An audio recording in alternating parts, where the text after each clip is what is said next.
Hello, my name is Nick Bright, scholar of East Asian religions. And I'm Proven Paradox, a guy with a lot of questions. And you're listening to Bright on Buddhism, a podcast where we discuss East Asian Buddhism, answering listener-submitted questions from listeners just like you, and introducing concepts of Buddhism that you may or may not be familiar with in a casual, conversational setting.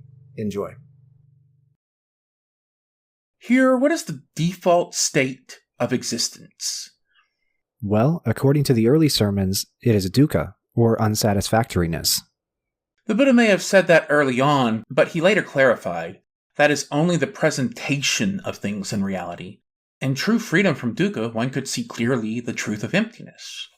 In that case, because of the truth of emptiness, I suppose the default state of existence is non-existence. But doesn't the Buddha say that things do exist before our eyes?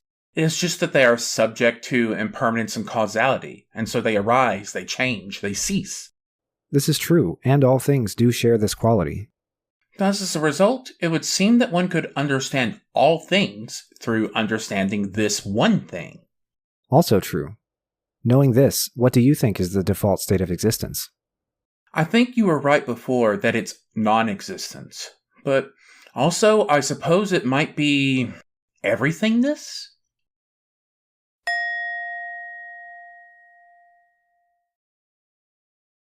Hello and welcome to this week's episode of Bright on Buddhism. This week we will be discussing suchness. What is suchness? How ought we understand it? How have understandings of it changed over time? We hope you enjoy. So let's get into it. What is suchness? Suchness is a religious response to a very philosophical question that Buddhism asks. The question of how ought we understand the nature of things around us? This question can be loosely defined or categorized as an ontological question. Ontology is a branch of metaphysical philosophy concerned with the nature of being, what things are, and how we ought to answer those types of questions. So the question is, what is the nature of things? And the answer in Buddhism is their suchness. A microphone has the characteristic of microphoneness. A cup has a characteristic of cupness. That is the category to which this concept of suchness belongs. Knowing that concept, you should also know that suchness is not a discrete, singularly defined thing in Buddhism.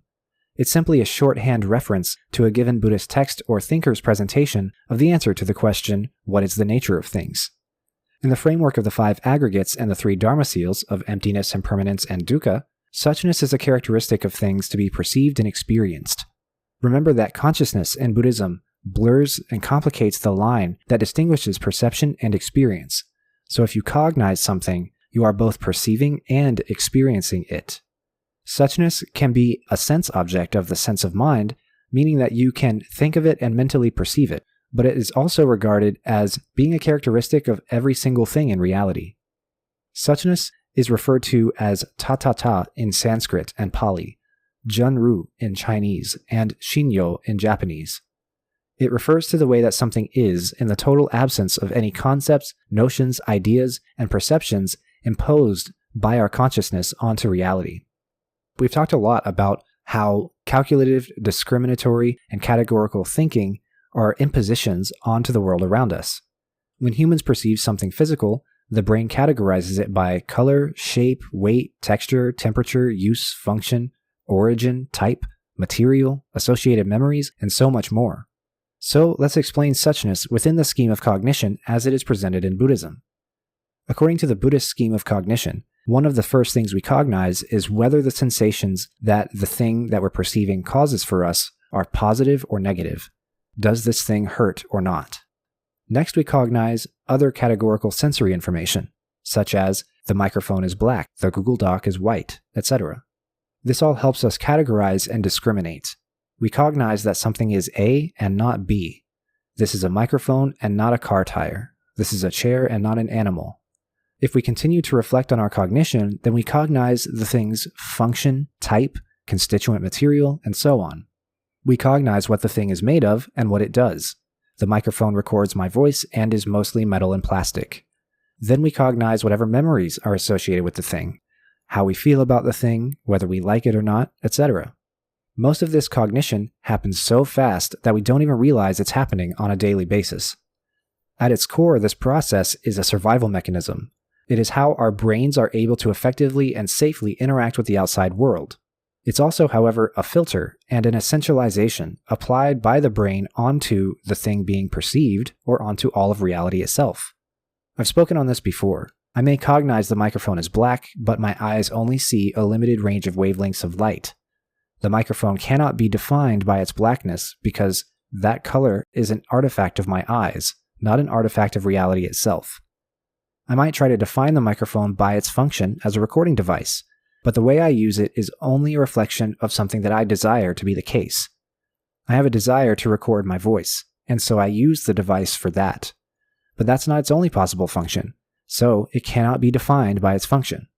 I have positive or neutral sensory associations with the device, but due to the nature of relativity, what may be sensorily pleasant to me might be unpleasant to another. Thus, it can't be defined by its sensory nature as being pleasant or neutral or unpleasant. I could continue and go through all of the cognitive impositions I mentioned before, but ultimately they all fail as a means of defining and understanding the microphone in a comprehensive and complete fashion. All definitions and principles we come up with are ultimately inadequate and unable to capture the total nature of a thing. So what's left when all those things fail? Suchness. That's the best way to start to understand what is captured by the concept of suchness. It's important to note that the cognitive impositions we apply to things we perceive and the behaviors that result from those impositions are all part of the system of karma, and so we end up trapped in a vicious cycle. We cognize chocolate as pleasant, and so we continually seek the pleasure derived from chocolate, but our capacity for pleasant sensation is infinite, insatiable, and boundless, and the world's capacity for delivering those sensations to us is severely limited. Not only is there a finite amount of chocolate in the world, but also, if a person eats nothing but chocolate, they will no longer derive pleasure from it. Instead, they'll suffer from the health problems that causes. Imposing perceptions of something as being pleasurable or unpleasant causes us to behave accordingly, and those behaviors are defined by good, bad, or neutral karma. If we get too lost in our own perceptions and sensations, then we continually miss more and more of the true nature of reality. Because, as I said, our perceptions and sensations are self-originating and self-serving. This leads to the persistent and continual arising of the self in the world on the scale of multiple rebirths. This whole cycle is what Buddhism tries to break as a means of understanding suchness, the true nature of reality, freeing oneself from desire, and achieving nirvana. Thus, suchness is one of the most important concepts in all of Buddhism. How ought we understand suchness? Because suchness comes up in very early Buddhist texts, it is a very widely mentioned, discussed, and debated topic. And because it is something that is very difficult to define clearly, there are a lot of different interpretations of how to understand and define it. Some texts deem it as the true nature of reality and just call it a day. Some texts define it by negation. A thing's suchness is not the thing's color, not its texture, not its weight, not its temperature, not its function, etc. However, defining something by negation is not a great way of defining something, so others define something's suchness as its characteristic of emptiness. A thing is situated in the sequence of causality. It arises and ceases due to causes and conditions and is marked by impermanence, non-self, and dukkha, and that is its suchness. This definition, however, does not answer the question of how suchness and nirvana are related. Each of us can understand how something has the characteristics of impermanence, non-self, and dukkha, but that doesn't make us all enlightened. So, some other texts and thinkers go the extra step to argue that suchness is all of those things, plus interpenetration and interdependent origination, and that by understanding these things correctly and completely, you can understand all suchness everywhere. Suchness is universal, and so an experience of suchness in the singular context is no different from suchness in the universal context. This connects it to enlightenment and nirvana in a strong way because it taps the person into the omniscience that is implied by enlightenment, and it frees them from karma and causality in a way only an enlightened person can experience, and it gives them command of karma in that they act in a karmically good way because they know exactly what is good karma and what isn't. So, this definition solves the previous problem connecting suchness and enlightenment. However, some other texts argue that using language to define suchness doesn't really work. They argue that suchness is ineffable and cannot be defined using words and language, which are dualistic and inadequate, and must be experienced to be understood. And the only way to teach about it is through mind-to-mind transmission of the Dharma, and through skillful means from teachers to students. This doesn't speak to its nature as being any one thing or the other, It really just explains how it could possibly be understood and experienced. Speaking of how one comes to understand suchness, there are mainly two camps. One camp argues that it is a characteristic of the world around us that is rendered unintelligible and imperceptible. It is that way because it is paved over by delusion, dukkha, and unwholesomeness. Dukkha pervades all reality and persists through all of time and floods our senses, which are also marked by dukkha themselves, and so it is regarded as very hard, if not impossible, to penetrate through all of that to access and experience suchness. It is inaccessible to everyday people undergoing everyday consciousness and behavior, and so to understand and experience it requires many lifetimes of deliberate practice, study, and meditation. In most cases like this, I would say that here is one of those cases where older Buddhism thinks this way, and that more historically recent Buddhism really reimagines that concept. However, this is not so simple as a historical change that takes place between the Theravada and the Mahayana. Instead, this thought process is shared by Theravada and also many Mahayana schools. The reason that this argument about the hidden and subtle nature of suchness persists across these doctrinal divides and across history is because it is pretty widely verifiable. It is not easy, even with repeated and constant meditative practice and study, to truly overcome the operations of the human brain. This is not how it would have been thought of back when the sutras were recorded, but ultimately what stands between the individual in the present and an experience of suchness in the future is the involuntary and incessant activity of an organ subject to desires to continue to exist and to construct and replicate itself. Even the most enlightened living beings on Earth today are subject to simple animal instincts. They have to eat and drink water and breathe. Instinct demands they desire shelter and companionship, and they recoil from death. These simple realities must be overcome, and that is a very hard thing to do. This understanding of suchness and how to experience it is predicated on an assumption that it is different from everyday life and dukkha in a significant way. That assumption, however, is not taken for granted among other Buddhist thinkers, as we will see. The other camp suggests that there is not such a large cognitive distance between everyday life, everyday reality, and suchness. In fact, they argue that dukkha is indeed one of many available paths through which a person can experience and understand suchness. Among some of the more esoteric schools in Buddhism, such as Chan or Zen, Tiantai or Tendai, and even some Pure Land strains of thought, there is this idea that immediate reality is not different from suchness. It's important to note that this camp still understands that our senses are deluded and that we are bogged down by passions and desires and dukkha.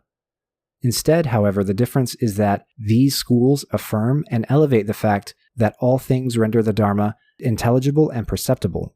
Their argument is that the Buddha was allegedly able to figure it all out with everyday reality and everyday life as a starting point, and so that means that we must be able to do the very same thing. He did not have a Buddha to teach him while he was still Siddhartha Gautama. This indicates that experiencing suchness is clearly not easy, obvious, or common, but it is more doable than the other camp would suggest. Everything is marked by dukkha, and our minds still unduly impose categorical, calculative, and discriminatory thought processes onto reality, but reality itself lives or performs the Dharma for us if we just know how to see that. Dukkha itself is part of the Dharma, so those who believe that suchness is accessible and intelligible tend to acknowledge and affirm it as a window through which to experience suchness much more than those who see dukkha as an obstacle. The Four Noble Truths, the starting and the ending point of the entire Buddha Dharma, is considered obvious to those who look long enough or well enough. The reality of dukkha is obvious to somebody who turns the mirror on themselves and deeply reflects on desire and the insatiability of desire. Impermanence is also obvious to somebody who looks at something for long enough and sees it change or decay. Emptiness is obvious to somebody who, quote-unquote, unknows their perceptions. These concepts and more are all subsumed under the category of suchness and happen all the time. Understanding suchness becomes much more of a matter of perception and is considered more doable in this camp. The understanding is shared among the esoteric schools of Buddhism, which tracks with how esoteric schools regard all of everyday reality as preaching the Dharma all the time. How have understandings of suchness changed over time? So, in the previous question, we discussed how the second camp argues that aspects of suchness, such as emptiness, impermanence, and dukkha, are all played out every day by all reality around for those who know how to look. Over the course of Buddhism's history, there have been different opinions on the fastest, easiest, and most effective and most thorough path through which to understand suchness in this fashion. Does meditating on impermanence get you there faster? Meditating on emptiness, dukkha, etc.? These questions don't seem productive or necessary on their face, but they reflect changes over time in the definitions and in the ontology of enlightenment. For example, in Mahayana, the greatest form of enlightenment is predicated on bodhicitta, the mind that aspires to save all sentient beings, but the Theravada form of enlightenment is not predicated on that. Instead, Theravada enlightenment is predicated on removing the roots of dukkha, which are things like unwholesomeness, desire, and delusion. As the conceptions of suchness change over time, these concepts, like emptiness, impermanence, and mind-to-mind transition of the Dharma, take on differing levels of importance because they link the abstract conception of suchness to the concrete ontology of enlightenment. Early on in Buddhism's history, suchness was simply regarded as the state of existence of something. In practical terms, one could say suchness was understood as the fact that something exists, and nothing more. This is related to the conception of enlightenment at the time as being individual freedom from the delusions and desires that contribute to the continued rebirth of the self. Suchness did not function in a very significant way toward achieving that state, and so it was very thinly defined. It was not very significant until later when it became defined in the negative fashion I mentioned earlier. A thing's suchness is not the thing's color, its texture, its function, etc. In the first question I mentioned how suchness came to be defined as what was left when all of our cognitive impositions were negated, and it was regarded as being ineffable, unable to be explained or presented using language. At this time, emptiness took on a great significance with regards to suchness. During this time in Buddhism's history, suchness and emptiness were regarded as almost being the same. Understanding and experiencing suchness was indistinct from doing the same with emptiness. This thought process was highly influential on Mahayana Buddhism, where enlightenment was conceived as being freedom from the conceptions and delusions that lead to desire and suffering and continued rebirth, but with the added caveat that you continue to live in samsara and act as a bodhisattva. The idea was that in understanding emptiness and causality, it would be cynical and selfish to simply usher yourself out of samsara and leave everybody else behind. The greater wisdom and the greater compassion was to put emptiness into moral practice, acting for the benefit of all sentient beings. The connection there between emptiness and moral practice is that in emptiness, there is no self-other distinction, so the suffering of the many is the suffering of the one. True enlightenment cannot be achieved for the individual until all of the suffering of the many is remedied. After that, emptiness was taken another step further. Emptiness, and therefore suchness, was regarded as being the singular presentation and unfolding of reality on a day-to-day basis. Thus, in understanding emptiness in any one instance, due to interpenetration and interdependent origination, a complete and total experience and understanding of suchness is the only possible outcome. This is the more esoteric way of thinking about suchness. Perfect enlightenment becomes knowledge of all of the hidden relationships of causality, similarity, and interaction between all things in reality, including sentient beings, Buddhas, bodhisattvas, and more. Thus, those relationships are aligned with the concept of suchness. In each of these iterations, you can see how there is a doctrinal linkage between the conception of suchness and the conception of enlightenment. So I want to give a quick peek behind the curtains on how this show is made, because it's context that's needed for this conversation. For these episodes, we have a script written beforehand. Our Sutta/Sutra discussion episodes are not scripted, to be clear, and we do frequently go off script, but I am reading a script right now. Making these scripts is usually a 3-step process. First, Nick writes the first draft. Second, I go through and do a word-by-word editing pass. And third, Nick reviews the suggested edits and forms a final draft. I explain that because this part of the script is an unusual 4th step. At the end of that process for this episode, I still wasn't quite satisfied. It took me a bit to realize, but after ruminating for a bit, I realized that I wasn't confident in how I myself would answer the question, what is suchness in Buddhism? I want to stop and get a sanity check by doing my best to answer that question myself, i.e. a non-scholar who has read/listened to the previous 20 minutes and get Nick's read on that summary. So, what is suchness? The core definition would be the nature of existence when one can see it from an enlightened perspective, free from dukkha and delusion, etc. There are, broadly speaking, two ways this is thought of. The more common interpretation is that fully understanding and experiencing suchness is not something that is reasonably possible for most people. The limitations of our minds and bodies means that we're unlikely to actually get that far in this lifetime. A less common interpretation is that through bodhicitta, i.e. bodhisattva-based universal compassion, or through initiatory/esoteric processes, one absolutely can understand suchness, which is essentially an experience of enlightenment. I also don't really understand what the implications of, quote, experiencing suchness implies.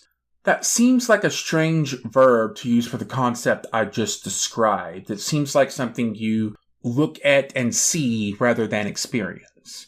At this point, my best shot at answering that question is experiencing suchness is a shorthand for experiencing the true nature of the world suchness reveals, or something similar. Did I miss anything there? It looks like you've got it. First, let's look at the point you had about suchness being an enlightened perspective on things. That's only partially true. Suchness is the framework by which enlightened beings perceive the world, but unenlightened people can experience suchness too. When they do, it's an enlightenment experience. Without suchness, enlightenment would be inaccessible to sentient beings. It's a pathway or a window through which enlightenment can begin to occur. That's why I was saying earlier that the ontology of suchness is so closely linked doctrinally to the ontology of enlightenment itself. It's one of the ways that enlightenment is prescriptively defined in the texts. Now let's look at this final bit about experiencing suchness. Like you say, using the verb to experience with the object of suchness implies that suchness is a sensation or something like that. It is not a sensation, but it's also not something that one figures out, because it's not in itself knowledge of some kind. Similarly, it's not something that you observe in most cases. It's not a characteristic of something that you can see, especially if you're unenlightened. Suchness refers to a state of cognition of a thing when you are free from delusions of self-other distinctions, and free from perceptions and notions that you impose onto the thing. A practitioner may observe it if they remain in a deep meditative state for some amount of time, or they may understand it after having experienced it, but because it's a mode of cognition of a thing and a relationship between the self and the world around the self, it must be experienced. Okay, and those clarifications mean I am satisfied. I think I have a good idea of what this really means now. So, that concludes our discussion on suchness. Join us next week, where we'll be discussing the notable Japanese organization Risho Koseikai. Shout out to our listener John for asking, what is Risho Koseikai? What are its doctrinal roots? What are its historical origins? We hope to see you there. Thank you for listening. We'll see you next time. Thank you for listening. Many thanks to our patron, Tanner.